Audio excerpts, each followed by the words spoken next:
одоо tomorrow өнөөдрийн үзэгчдийн холбогдолтой бид бодлого гаргаж үзье.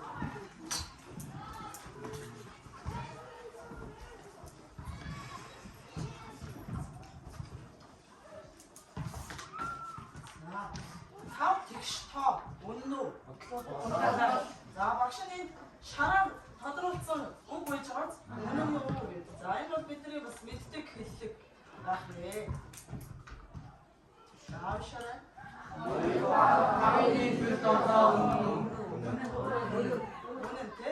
За багш нь тодруулсан үгүүдийг сайн ажиглаж байгаа. Ба үнэн үү гэсэн үг байна.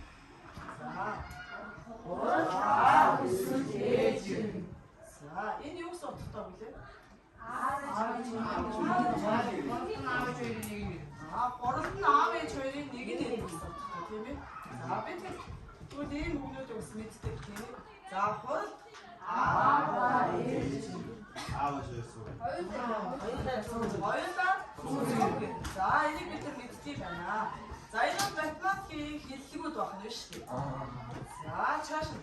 За тэгвэл багш нь ахаад нэг бодлого мэдээлэл хийсэн байна. Хаа яаж өгвөл баярлах вэ? За эрт нэгэн хаан гурван малчиндаа бэлэг болгож 5 бод өгөх болжээ. Ямар хонь яаж авахыг асууж. Гэтэл нэгдүгээр малчин ядаж 3 хонь байвал зүгээр гэжээ. За энийг юу гэж бодож байна? Хамгийн олон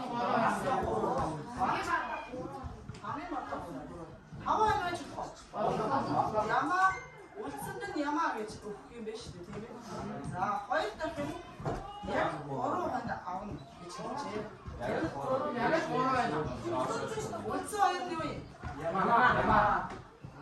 Гурав дахь малчин хамгийн ихтэй 3 хонд гэжээ. 3-аас бага. 3-аас ихтэй. Бид бас бичдэг юм байна тийм үү? За тусгаар ийм хаrig хүсв. Харин үлдсэнд нь ямаа хүсэж байгаа гэж. За энийг бидэхэд өнөөдөр хичээлээр дэлгэрэнгүй үзэж сурах нэ. За сэдвээ тавьчих.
Доктор тэгээд ширэн дээр байшуулсан байгаа.